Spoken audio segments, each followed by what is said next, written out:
La Misión de Observación Electoral es una organización de la sociedad civil que trabaja en plataformas de organizaciones en lo local, de mujeres religiosas, de derechos humanos, para vigilar los procesos electorales tanto en la etapa preelectoral como durante las elecciones y hacer obviamente recomendaciones de tipo normativo y legislativo para mejorar y transparentar las elecciones.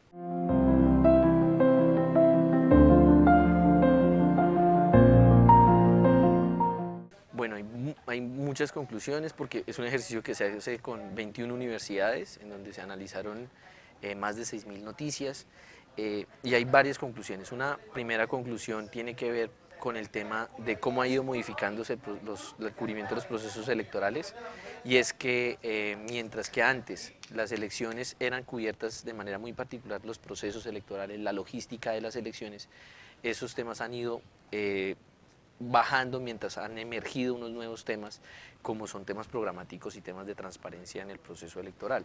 Eso es un tema positivo. Otra conclusión, otro tema que hemos observado es el tema de la visibilidad de las mujeres, por ejemplo, como candidatas. Y si ese es muy preocupante, pues es aún más preocupante el tema de negritudes, indígenas, jóvenes, que están prácticamente invisibles esos candidatos en los medios de comunicación tradicionales. Y esto es una conducta que hay que modificar de cara realmente a tener una democracia un poco más representativa de lo que es el país. Una tercera conclusión es los medios de comunicación parecen no poner tantos votos como se creía en el pasado. Había una hipótesis que decía que a mayor visibilidad en medios la posibilidad de ganar era mayor y lo que hemos observado es que no necesariamente, no corresponde necesariamente esta idea. La gente está tomando decisiones por otros lados, por otros mecanismos y de hecho se está informando sobre las elecciones y sobre la ciudad por otros mecanismos. Ya los medios tradicionales no están siendo ese baluarte de la información que lo que eran antes, sino aparecieron las redes sociales, las familias, los líderes políticos locales y demás que están influenciando muy fuertemente el proceso electoral.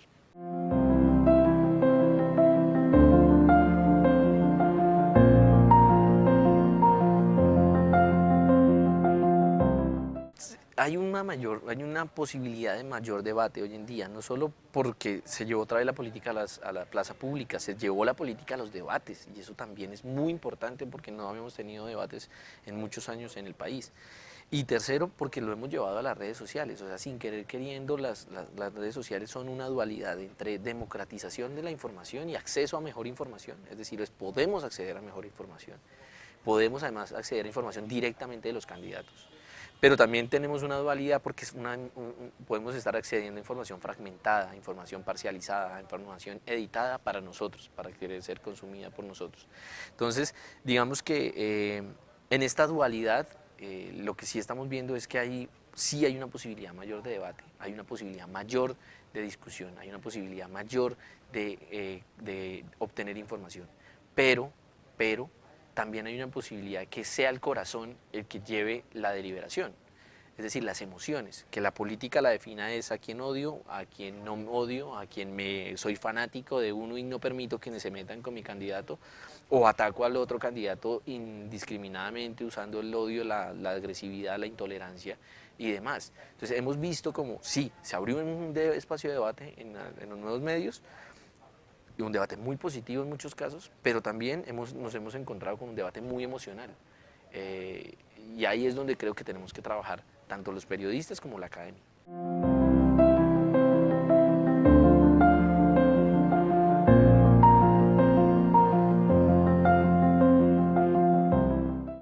Yo creo que hay que cambiar mucho a medios digitales porque realmente la gente está compartiendo mucha información a través de sus redes sociales. La gente está cada vez entrando menos directamente al medio, sino lo que mira es quién compartió una noticia en su muro y desde ahí es donde yo la comparto. Entonces es evidente que sí hay un interés por empezar a mirar esos medios. Las versiones digitales, por ejemplo, son muy importantes porque mientras en la radio, en la prensa, esas informaciones son monolíticas, es decir, una vez salían y se perdían, nadie más volvía a escucharlas o si se leían ya quedaban ahí, no se modificaban.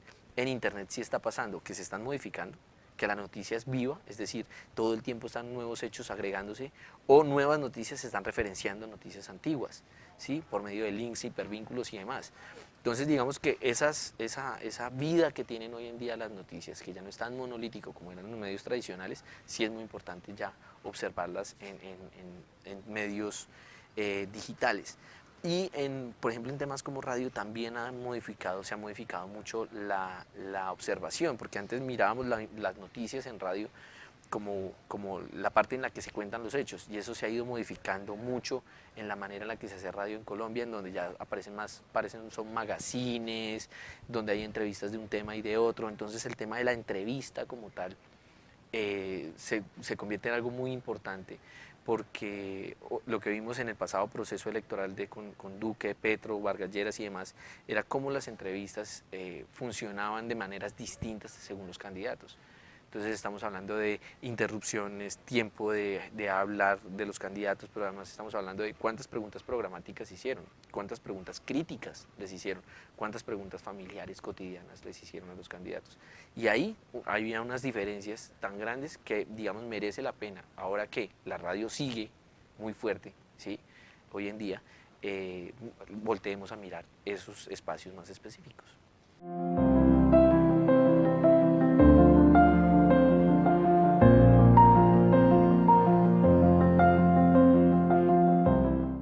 Yo creo que hay un primer problema y es que los medios están tan estrechamente relacionados con las élites políticas, sociales, económicas de una ciudad. O sea, realmente están muy, muy, muy relacionados por relaciones económicas, por relaciones de parentesco y en muchas regiones incluso por relaciones políticas, porque los mismos políticos son los mismos dueños de los medios. ¿Sí? Entonces y además ese mismo dueño es dueño de la contratación estatal, es dueño de la encuestadora local, entonces digamos que se cierra todo el círculo alrededor de determinadas familias, de determinados gamonales, de determinados grupos políticos muy, muy, muy específicos. ¿Qué está pasando? Yo creo que la ciudadanía sí está un poco cobrando que los medios están más preocupados por hablarle a esas élites y hablar de lo que pasa allá en los políticos que de hablarle a lo que le interesa a la gente. Y por eso la gente no está consumiendo la información, por ejemplo, del consejo, el consejo municipal, que es muy importante para todo el mundo, pero la información que sale de allí es muy poco visibilizada o muy poca entendida por la ciudadanía. No hay una ciudadanía presta a saber qué pasa en el consejo de la ciudad, pero sí está presta a saber una receta de cocina, sí está presta a saber cómo viajar a determinado lugar, sí está presta a saber cuándo es el día del pico y placa o no. Es decir, hay informaciones cotidianas que sí están llegando a la gente y que los medios tradicionales ya no las proveen una cantidad de actores distintos, ¿sí? Todos producen información y esa información la están consumiendo por aparte de los medios tradicionales de información. Entonces, se perdió el norte en el momento en el que se politizaron tanto y se volvieron tan económicos los medios, porque su labor evidentemente empieza a ser distinta. Criticar es criticar de manera distinta, la independencia no es tan independencia, ¿sí? No existe tal independencia tan fuertemente.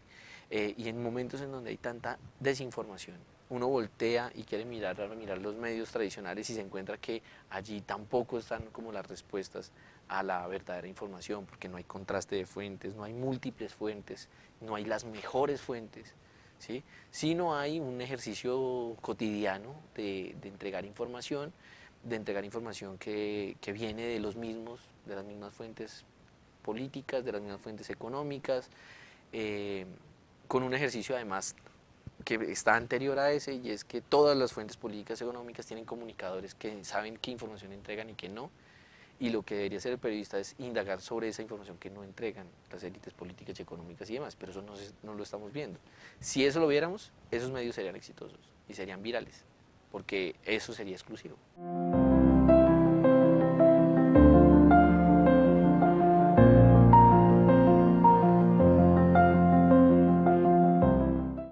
Más que de la izquierda y de la derecha, yo creo que es un tema de cultura política colombiana muy fuerte, el tema de la agresividad, el conflicto, el tema de la violencia política, de lo que hemos vivido como historia, lo estamos simplemente trasladando, pero hace 50 años nos pegábamos o nos matábamos por eso mismo. Hoy en día la situación es muy complicada porque nos seguimos pegando, matando y amenazando por política, pero mucho menos, pero aún así la agresividad en las redes sociales se mantuvo igual, se ha mantenido muy alta, muy fuerte. hay un tema de cultura política y es no sabemos cómo deliberar con argumentos, porque nuestra deliberación democrática está más ligada a las emociones, a escuchar lo que queremos escuchar y a negar lo que no queremos escuchar, que a un juicio racional, un juicio pensado, ilustrado y demás. Y esto un poco va en consonancia con las preguntas anteriores, en que si incluso consumiéramos más medios tradicionales de comunicación, tendríamos más opciones, pero el problema es que como no, nuestros valores para votar o para decir no pasan por la información que consumimos de medios tradicionales, sino por nuestra conversación con nuestra familia, el contratico que tiene una tía en tal administración, por ese tema, por esos otros temas, la información no es entonces lo principal para tomar una decisión del voto. Entonces, si no hay una cultura ciudadana presta a ser mejor informada, pues evidentemente eso redunda en lo que está pasando ahora y es un debate emocional, muy poco ilustrado, eh, sin medios de comunicación que sean como referentes para enfrentar un debate democrático. Bueno, no todos, no todos, porque sí los hay. Y con el surgimiento de nuevos influencers, que pueden ser cualquier persona, que sí mueva la política en un determinado grupo.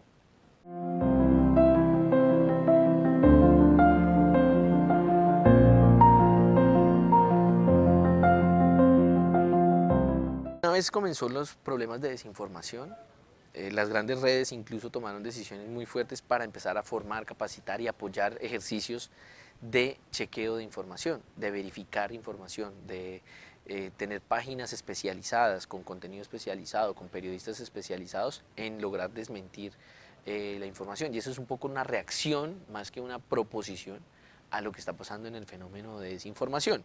El problema que hay con el tema de los fast checkers y con el desmentir información está más relacionado con las comunidades que crean. Es decir, tenemos comunidades que viralizan información, tenemos gente que desmiente, pero no están conectadas. Entonces, al no estar conectadas, la posibilidad de que una comunidad que viraliza mentiras sepa de la verdad es muy difícil. ¿Qué tenemos que hacer o cuál sería la apuesta y qué es lo que queremos hacer? Vamos a tratar de hacer que los verificadores de información sean influenciadores, ¿sí? Que sus informaciones sean influenciadores de todas las arenas políticas, ¿sí? Que sean referentes. Si lográramos eso, si lográramos que en cada campaña hubiera una comisión de la verdad que aceptara las informaciones verificadas y las compartiera en sus propias redes, podríamos lograr acceder a mayor posibilidad de verdad. Listo, mi nombre es Fabián Hernández, director de comunicaciones de la Misión de Observación Electoral, y les envío un saludo a todos los investigadores que conforman el Observatorio Regional de Medios de la Universidad Autónoma de Bucaramanga.